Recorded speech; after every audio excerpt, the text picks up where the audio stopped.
Hello guys, तो आज हम पढ़ेंगे inclination of the earth's axis. तो पहले मैं आपको क्या करूँगा, डायग्राम की मदद से समझा दूंगा कि inclination of the earth's axis होता क्या है। फिर हम इसे थियोरी के रूप में पढ़ेंगे ताकि क्या हमें जल्दी समझ में आएगा। तो पहले मैं सीधा आपको ले चलता हूँ डायग्राम के रूप में समझाने के लिए। तो आपको डायग्राम से समझा देता हूँ। ये समझ लो हमारा अर्थ है और इसके बीच से जो लाइन गुजरती है उसे क्या कहते हैं, इक्वेटर। इक्वेटर होता है हमारा 0 डिग्री पे, समझ जाना इसे, 0 डिग्री पे। और ये जो बीच से लिख रही है वो लाइन हमारा इक्वेटर है। और ये जो एक हम सीधी लाइन बना देते हैं इसे परपेंडिकुलर, ये हमारी इक्वेटर से। तो हमारी जो अर्थ की एक्सिस है वो सीधी तो है नहीं, वो वर्टिकल नहीं है, वो क्या है, टिल्ट है। टिल्ट मतलब क्या, झुकी हुई है। किस तरह झुकी हुई है, इस तरह से। तो ये हमारे अर्थ की एक्सिस है। और ये जो इसका एंगल है उसे हम कहते, वो कितना है, 23.5 डिग्री। इतना हमारा ये अर्थ का ये जो इंक्लिनेशन है, या आप कह सकते हो एक्सिस की जो एक्सिस का जो एंगल है वो हमारे अर्थ का है 23.5। तो ये वर्टिकल नहीं है, ये सीधा नहीं है। एक और डायग्राम से आपको समझाता हूँ कि जो हमारा ये अर्थ हो गया और ये इसकी ऑर्बिटल एक्सिस। ऑर्बिटल एक्सिस का मतलब आप समझते हो कि जिस ऑर्बिट में ये घूम रहा है, ये हमारी ऑर्बिट हो गई, समझ लो। अच्छे से समझाता हूँ, ये हमारा अर्थ है, समझ लो कि ये इसकी ऑर्बिट है, इसमें ये घूमता। आपने देखा होगा कि जब सन के इर्द गिर्द ये घूमते हैं तो इसकी ये ऑर्बिट होती है।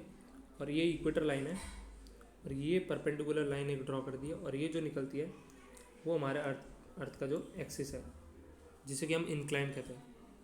तो ये आपको समझ में आया होगा। मैं आपको सीधा इधर पे ले चलता हूँ। An axis is an invisible line around which an object rotate और स्पिन।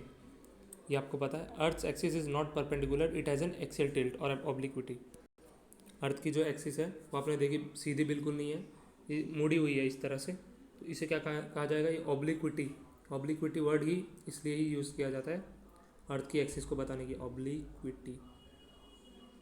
आपको शायद इसमें ना समझ में आए जो मैं लिख रहा हूँ, तो आप यहाँ पे से इसकी स्पेलिंग देख सकते हैं, ऑब्लिक्विटी। फिर क्या है, अर्थ axis axial tilt is the angle between the planets rotational axis and it's orbital axis. Axial tilt के बारे में हमने समझा कि क्या होता है, कि जो हमारा प्लैनेट रोटेट कर रहा है वो एक्सिस और ऑर्बिटल एक्सिस के बीच में की जो लाइन हमारी क्रॉस करती है वो हमारी एक्सियल टिल्ट है, जो कि हमारी एक्सिस होती है। A planet's orbital axis is perpendicular to the elliptical और ऑर्बिटल प्लेन। अब अभी आपको बताया मैंने। और अर्थ्स एक्सियल टिल्ट, जो अर्थ की टिल्ट है वो हमारी अबाउट 23.5 डिग्री है। फिर अगली लाइन पे चलते हैं। इतना आपको मैंने डायग्राम बनाया तो आपको समझ में आ गया होगा। इसके लिए मैं जल्दी चल रहा हूँ।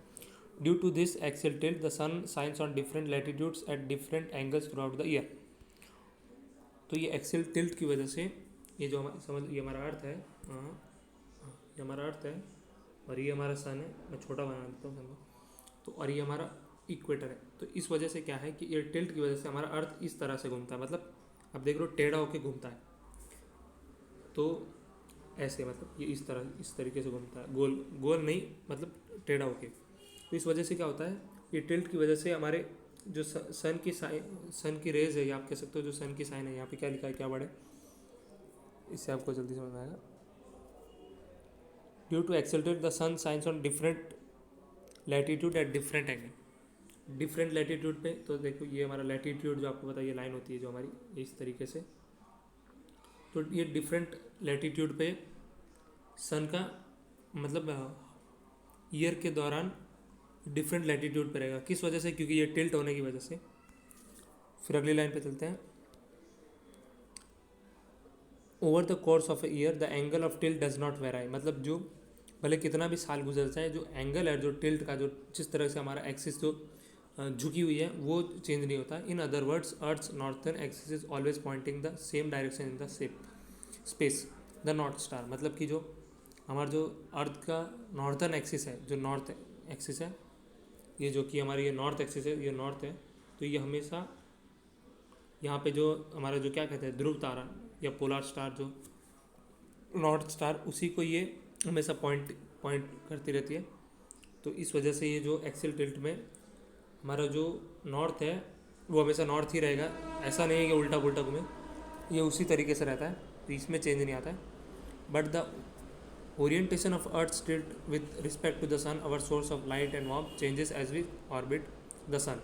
तो क्योंकि हम सन के इर्द गिर्द घूम रहे हैं तो हमारा टिल्ट तो नहीं चेंज होगा, पर जो हमारा जो अर्थ अर्थ उस जब टिल्ट होगा, मतलब जिस तरीके से हमारा अर्थ घूमेगा तो वो आगे पीछे होगा। मतलब समझ लो आधा हेमिस्फीयर जो नॉर्थ हेमिस्फीयर है, आधा ये ईस्ट हेमिस्फीयर और वेस्ट हेमिस्फीयर में अगर हम इसको बांट दें तो ईस्ट हेमिस्फीयर आधे साल तक सन को फेस करेगा, फिर नॉर्थ हेमिस्फीयर ये वेस्ट हेमिस्फीयर करेगा। मतलब ऐसे समझने के लिए कि ये जो बीच में से जो लाइन गुजर रही है उसको हम उसके उस पार्ट जो जहाँ पे अमेरिका और वो है उसे हम वेस्ट हेमिस्फीयर कह सकते हैं, और ये इस पार्ट को हम जो हमारी साइड है उसे हम ईस्ट हेमिस्फीयर कह सकते हैं। The northern hemisphere is oriented toward the sun for the half of the year. जो नॉर्थ हेमिस्फीयर है उसकी ओर सन मतलब सन की ओर आधे साल तक वो रहता है और आधे साल साउथर्न हेमिस्फीयर में। When the northern hemisphere is oriented toward the sun, that region of earth warms because of the corresponding increase in the solar radiation. जब हमारा सन नॉर्थन हेमिस्फीयर पे फेस कर रहा होता है तो वहाँ पे गर्मी होती है, और जो हमारा साउथर्न हेमिस्फीयर है उसमें गर्मी नहीं होती है, वहाँ पे विंटर होती है। When the northern hemisphere is oriented away from the sun's rays are less direct and that part of the earth cool and it is winter। आपको अभी समझाया मैंने कि जो नॉर्थन हेमिस्फीयर है वो जिस समय गर्म होगा, मतलब जिस समय वहाँ पे समर होगा तो साउथ हेमिस्फीयर में उस समय विंटर होगी। तो ये उल्टा है। देखो अगली लाइन में यही समझाया कि season in the southern hemisphere occur at opposite time of the year. Opposite time में कि वहाँ पे ऊपर अगर समर है तो नीचे विंटर, और यहाँ पे समर है तो वहाँ पे winter. From those in the northern hemisphere northern summer is equal to southern winter. जब नॉर्थ में समर होगा तो साउथ में विंटर होगा, और जब साउथ में समर होगा तो नॉर्थ में विंटर होगा। यही होता है, ये अर्थ की एक्सियल टिल्ट की वजह से ऐसा होता है। If earth did not tilt at all, अगर ये अर्थ हम अगर सीधा ही घूमता रहता और इसमें टिल्ट नहीं होता, but instead orbited exactly upright, मतलब कि ये सीधा ही घूमता रहता तो upright with respect to our orbit around the sun, there would be minor variation in temperature throughout each year as earth move slightly farther away। मतलब कि इसमें इतना वेरिएशन होता नहीं, मतलब इतना चेंज नहीं होता जितना कि ये टिल्ट की वजह से हो रहा है। तो ये टिल्ट मतलब टिल्ट के कारण ही जो हमारे सीजन्स हैं और वो हो पा रहे हैं, बजाय टिल्ट के ये पॉसिबल नहीं होता। And there would be temperature difference from earth's equatorial region to the poles, और टेम्परेचर में भी फ़र्क होता क्योंकि वो सीधा ही घूम रहा होता, और टिल्ट की वजह से क्या हो रहा है कि जितना भी पार्ट है अर्थ का वो सन को फेस कर पा रहा है। But without earth tilt we would lack earth season, और हम अर्थ के टिल्ट के बिना सीज़न लैक कर रहे होते, मतलब सीज़न होता नहीं, मौसम कोई नहीं होता। तो ये नीचे डायग्राम से आप समझ जाएंगे। और इसको आपको ये चिंता करने की ज़रूरत नहीं है कि भाई मैं कैसे पढ़ूंगा वापस। इसका आपको स्क्रीनशॉट लेने की ज़रूरत नहीं है। मैं नीचे आपको क्या करूँगा, PDF बना के नीचे डिस्क्रिप्शन में डाल दूँगा ताकि आप अच्छे से पढ़ पाएँ। और अगर आपको और कुछ मटेरियल चाहिए तो वो भी मैं आपको प्रोवाइड कर दूँगा। तो अगर आपको ये वीडियो पसंद आए तो इसे लाइक करें और चैनल को सब्सक्राइब करें। Thank you.